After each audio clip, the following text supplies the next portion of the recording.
Coalition says it's ready to file its petition Friday, but it's also citing frustration from IEBC on surrender of very vital document to help the case.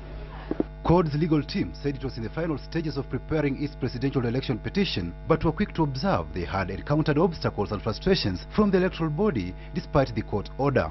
We will file tomorrow.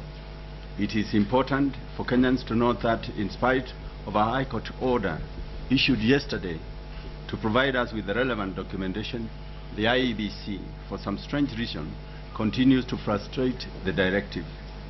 In addition, on Monday, we alerted Kenyans to the fact that the IEBC had summoned returning officers to, inverted commas, correct inverted commas, some entries in order to conceal the anomalies. A short text message from IEBC sent to media houses Thursday evening states the over 33,000 Form 34 requested by CORD and used to tally presidential results are now posted on the IEBC website. With regard to Form 35, which carries results of other candidates, IEBC says those forms are only available at constituency polling centers. So far as we speak today, I think in terms of Form 34, 35 and 36, I would say that only about 10% has been made available. Controversy and confusion surrounding the final voter register will be another source of the epic courtroom battle between CORD and IEBC. Some of the final registers, the figures there are more, far much more than the original final register. If you have been looking at the website of IEBC, over the period of since 18th of December to date, there have been various versions of that register up to the 4th of March.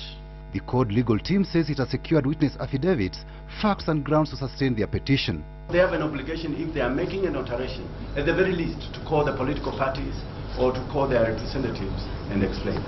On the transitional plans, CORD cautioned Jubilee to remember that there was no vacuum in the office of the president and that the Grand Coalition government is still in charge until a new president is sworn in. And the position is very, very clear.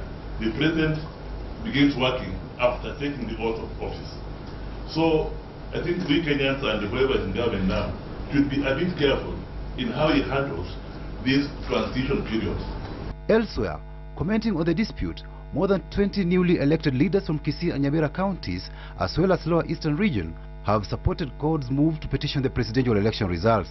It's regrettable that the conduct of the election by IEBC has not been satisfactory to all the parties, leading to what we now see, the court action by the CORD coalition. It would be unfair for a section of members of parliament who participated in an election and lost democratically to claim that the entire community has therefore shifted from the CORD and gone to any other side. And as the CORD team heads to court, the National Civil Society Congress has called for an immediate end to all public rallies until the presidential petition yet to be filed by CORD is heard and determined. Patrick Amimo, KTN. Let's cross across to the city center studio where we find our guest for tonight is none other than Eric Mutua, LSK chairman. We are very, very happy you could spare time to come to us despite the rain. Good evening, Eric. Good evening to you. Now, let's look at it this way. What are your observations about the whole timing? So many people are reading so much into this petition. They're wondering whether it was in good faith or just an afterthought. What can you say? Well, for me, first we need to understand that it is within the rights of the CORD coalition to proceed and petition the Supreme Court if they are not satisfied with the results. The question to ask is whether or not they have a formidable or strong case to convince the Supreme Court that these elections, the presidential elections, ought to be nullified. Now, you cannot answer that question until and unless you've interrogated the evidence which they allege to have, so that you can be able to point out and say, in my opinion, this does not seem to be adequate evidence to get a decision nullifying the elections. So that is probably what I can say at the moment. It is their right indeed, but some politicians seem to be capitalizing on this already, you know, for all the bad reasons, I should say, and most of their remarks, according to so many people, border on arrogance, if not hate speech. Is this lawful when we know this is a legal process and not a political process, Eric? I agree with what you have said. Your sentiments are correct.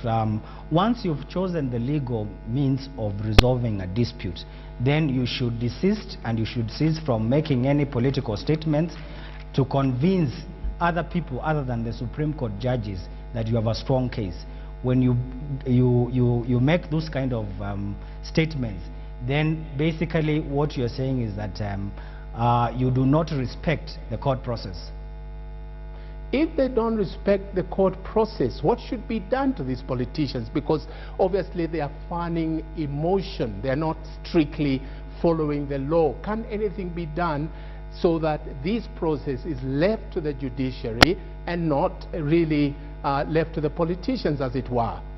Remember, we still have a law against hate speech. The Mzalendo Kibuja's committee or commission should be able to look at what statements have been made and still use that law to arrest and prosecute persons who are making those kind of allegations.